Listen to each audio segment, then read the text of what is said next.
Bienvenidos a Políticamente, el programa donde hablamos de política desde la academia. El día de hoy me acompaña Carlos Chávez, quien es consultor política de amplia trayectoria.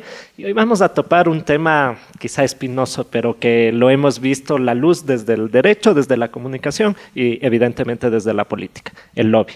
Bienvenido, Carlos, esta es tu casa. Y bueno, y vamos a tratar un tema que en efecto es interesante. Empecemos justamente en la conversación previa a esta entrevista. Me decías, el lobby se lo ve medio raro aquí en el país y en algunos países de Latinoamérica, no así en Estados Unidos, donde está debidamente reglamentado, donde hay formas estructurales de manejarse en ese sentido. Y acá estamos hablando de lo que es el acto de defensa. ¿Qué es el acto de defensa y cómo eso influye dentro de una estrategia política? Mira, siempre me quedó a mí la inquietud de dónde había, y a muchas personas debe tener la inquietud de dónde sale esto del lobbying. El lobbying nace, dicen los historiadores, porque en algún momento la Casa Blanca se quemó. Entonces toda la presidencia tuvo que trasladarse a un hotel. Entonces se permitió por primera ocasión que el poder público, quien definía las políticas públicas, esté cercano de quienes tienen intereses en incidir en esas políticas públicas. Y esperaban a congresistas y al mismo presidente, vicepresidente, en el lobbying del hotel. Y se los llamó cabildeadores. Eran personas que lograban identificar y transmitir lo que era de preocupación de grupo de interés a quien tomaba las políticas públicas. Algún presidente de Estados Unidos, hoy no me acuerdo quién era, solía decir que él le gustaba mucho tratar con cabildeadores o lobistas, porque ellos le resumían en 10 minutos lo que sus asesores o ministros le decían en 3 días. Y en efecto, en Estados Unidos cada vez hay mayor regulación para el tema de cabildeo, de lobbying, está totalmente transparentado. En el país ya está regulado, pero de manera negativa, está penalizado. Es lo que se conoce como tráfico de influencia. ¿Y el tráfico de influencia qué es? Tratar de obtener de parte de la función pública o incidir en una iniciativa pública en función de contactos. O sea, si yo tengo un amigo y tú tienes otro amigo, es un tráfico de influencia. Y hay casos, hay precedentes acá en el país que ya han sido inclusive enjuiciados en ese sentido. Pero sin embargo hay una necesidad de una nación, de un país, que en cienciología política, un gobierno, una democracia funciona como un sistema político. Y todo el sistema político está formado por varios actores, uno de ellos es el gobierno, pero también está no solo la ciudadanía, sino también una expresión de la economía de un país que es el sector privado, la empresa privada.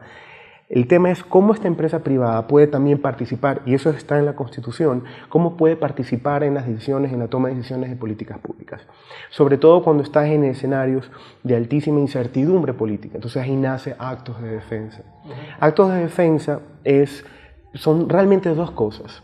Es la herramienta que te sirve a ti como empresa privada, multinacional o grupo de empresas, sector o gremio, que puedas, por un lado, identificar cuáles son las coincidencias que tienes tú con el tomador de decisiones de políticas públicas. Identificar los conflictos o nudos que al mismo tiempo tienes. ¿Efectos de qué? De generarle viabilidad. No solo esa política pública que va a ser viable a través de que tú la aceptes o no la aceptes. Que es el sector privado, que es el sector privado. El ejecutor. Exactamente.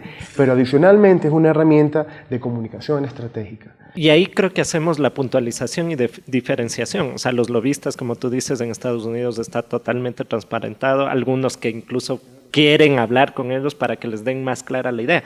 Porque a veces aquí en el país y en Latinoamérica en general se reduce a decir mi amigo, mi hermano, mi conocido y yo le voy a hablar. Y seguramente le va a hablar de algo que no sabe o que no hay una estructura detrás. Porque nosotros cuando hablamos de comunicación política decimos, ok, definimos mapeo de actores, pero también definimos qué mensajes vamos a llegar. Justamente lo que tú decías, las coincidencias y también de pronto los puntos discordantes. Y eso es un trabajo, si se quiere, académico, científico que hay detrás y que hay que hacerlo con bastante precisión.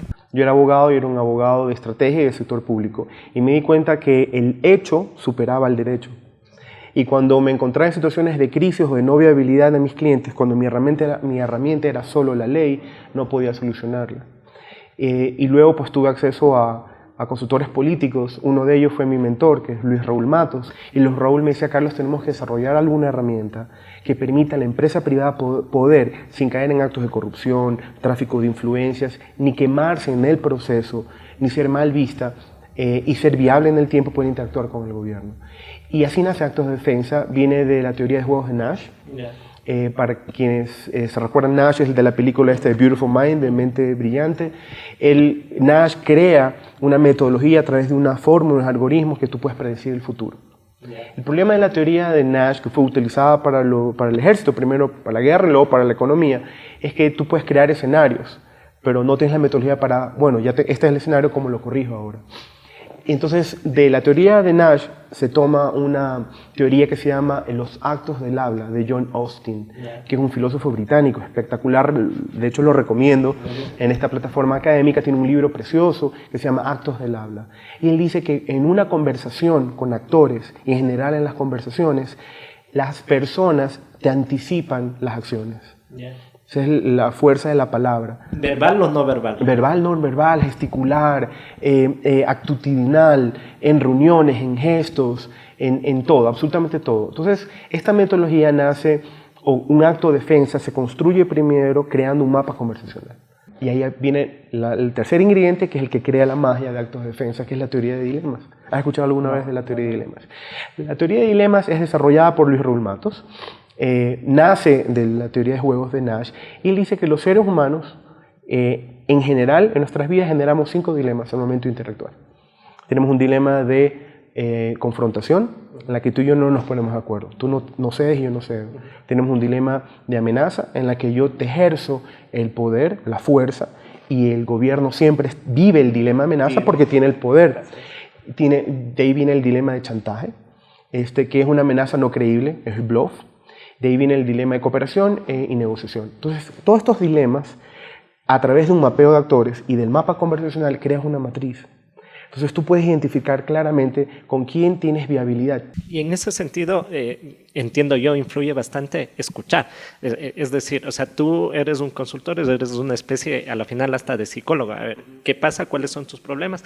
Pero ¿qué tan abiertos son los clientes para decirte exactamente cuál es la verdad? Porque yo he dicho en comunicación en general, y más aún en comunicación política, ninguna estrategia es sostenible si no partes de hechos reales. Claro. Una vez un caso de un cliente, que es el que suelo contar, que tuvo una amenaza de un actor político muy influyente en su momento de un juicio penal. Automáticamente llamaron a las 2 personas, ¿no? Al estratega, que era yo, y al abogado in-house, al abogado de planta. El abogado de planta había ya llegado a la empresa con un aviso público, esos que dicen al público en general, citando desde la Constitución, tratados internacionales, la ley, muy bien fundamentado. Y realmente era una pieza jurídica impecable que le costaba como $40,000 a la empresa. Y cuando me consultaban a mí si es que para que yo apruebe el texto, yo dije, no solo no apruebo el texto, sino no es necesario que le comuniques a la ciudadanía lo que la ciudadanía no lo sabe. Ellos tenían un cliente que representaba el 80% de su facturación. Decía, a mí me preocupa ese cliente, porque sin ese cliente tú no vives, obviamente no vas a pagar mis honorarios. Ellos tenían como 3,000 empleados, este cliente mío. Entonces, lo que hablé con él, les dije, no, vamos a hacer algo al revés. Vamos a utilizar una metodología que yo le llamé, a cada caso yo le pongo un nombre. En este caso se llamaba spin de la noticia. Y yo le decía, mira, esta noticia tiene un tiempo de duración de comportamiento. Y a veces es raro cuando un abogado como yo te habla de estos temas de noticia, de marketing, bueno, que eres abogado. ¿A qué mismo te dedicas? Claro, bueno, esa es la consultoría política, es integral. Y le decía, la noticia va a tener un tiempo, va a durar 15 días. En este caso específico iba a durar 2 meses por un tema de coyuntura. Había una primera vuelta y una segunda vuelta en la mitad. Yo le dije, la segunda vuelta va a superar este tema. Pero en el ínterin, el problema realmente que tenemos es que le saquen boleta de captura al presidente ejecutivo, que aparte era un extranjero. Entonces, Napoleón decía, cuando le preguntaban, Cire, le decían, ¿por qué usted gana todas las batallas? Él decía, porque yo vivo adelantado 10 minutos siempre. Entonces, yo proyecté el escenario, yo ya veía a este extranjero en las cárceles del Ecuador preso o escondido, saliendo por alguna de las fronteras de manera subverticia, y yo dije, no, esto me genera no solo un cierre de operaciones en el país, y muchas empresas han cerrado sus operaciones del país, salen hablando mal del país, no porque la dinámica del país sea así, sino porque ellos no supieron manejar la dinámica que pasa aquí y en todos los países, Luis. Y te resumo, el tema, lo que hicimos es que hablamos con el principal cliente de ellos, no le mandamos ni siquiera una comunicación, le preguntamos, le sentamos a conversar y le dijimos, esto me está pasando, ¿te has enterado? El cliente no lo sabía, se iba a enterar el día en que abra el periódico, Y le preguntamos, ¿qué quieres tú? Y ellos dijeron, yo quiero solo una cosa de ti, nos dijo el cliente, que no me suspendas el servicio. Ah, me parece muy bien. Mira, las grandes empresas y los grandes ejecutivos realmente se miden en épocas de crisis. Y cuando tienen este tipo de enfrentamientos que no son ni siquiera propios del negocio, pero son propios del negocio. Y ahí es cuando ves si esa empresa es una empresa sólida, madura y tiene un equipo que la saca adelante. Pero muchos no están preparados para la crisis. En consultoría comunicacional generalmente se suele decir, y tú tienes un manual de crisis, tienes el manual de procedimientos, has visto los escenarios y no lo tienen. ¿Por qué, pese a que ya hay casos de estos, que el tuyo será uno y miles de otros consultores podrán contar algunos otros más, por qué las empresas todavía no se sientan a planear eso? Que parece algo que lo van a tener guardado, pero qué importante es sacarlo cuando pasa la crisis. Solamente alguien que lo haya vivido lo puede contar y lo puede. Esa es mi primera teoría. Lo segundo, el país vive permanentemente, esa es mi teoría, de hecho tengo rigor académico para sustentarlo, un permanente dilema de amenaza y chantaje. No tenemos cultura de diálogo. En general, hay excepciones, pero en general no saben negociar en tiempo de crisis o en tiempo de guerra. Y es lo que nos ha pasado internacionalmente, últimamente los juicios que estamos viendo. O sea, todos los perdemos. En una negociación no ves lo que está debajo, ves lo superficial, pero hay un interés de fondo. Entonces esta metodología, y eso te sale en los mapas conversacionales, identificar realmente cuál es el interés real. Y me ha topado estar en negociaciones en las que clientes me han dicho, Carlos, me golpeó la mesa, la contraparte, y alzó la voz, yo no voy a hacer negocios con él. Y yo le he dicho, ¿por qué no? ¿No te das cuenta que si quieres el negocio contigo es por eso está reunido contigo y está todavía en la mesa? El resto es para crearte otro tipo de dilemas, amenaza, chantaje, está bloqueando, no te dejes persuadir por eso. Y a la larga hemos llevado adelante negociaciones en ese sentido. Por lo tanto, este tipo de metodologías no es para ahora, es para que tú puedas crear inclusive ya una cultura de interacción transparente, profesional, académica. Ahora, yo me quedo en la cabeza con un dilema, Dale. Que es el hecho de que los ecuatorianos no estamos acostumbrados al diálogo. No. ¿Cómo fomentamos? Y desde esa perspectiva, ¿qué tan difícil es hacer este trabajo? Mira, un colega mío, citando a Ralph Murphy, que es nuestro mentor global, Santiago Pérez, y Piche, me decía, mira Carlos, la opinión pública se construye. Entonces hay que construir opinión pública diferente. ¿Cómo haces una construcción de opinión pública en Ecuador? Porque si vamos por las teorías clásicas, dices que la opinión pública la construyes a través de los medios masivos. Medios masivos desgastados, medios masivos nuevos sin tanta credibilidad, voceros que ya tampoco son los de antes. ¿Cómo hacemos? Yo creo que la academia es importante, es un gran generador de opinión pública, pero también hay una corresponsabilidad de parte de quien hoy en día generan opinión pública, que son los que los norteamericanos llaman los influencers, los influyentes.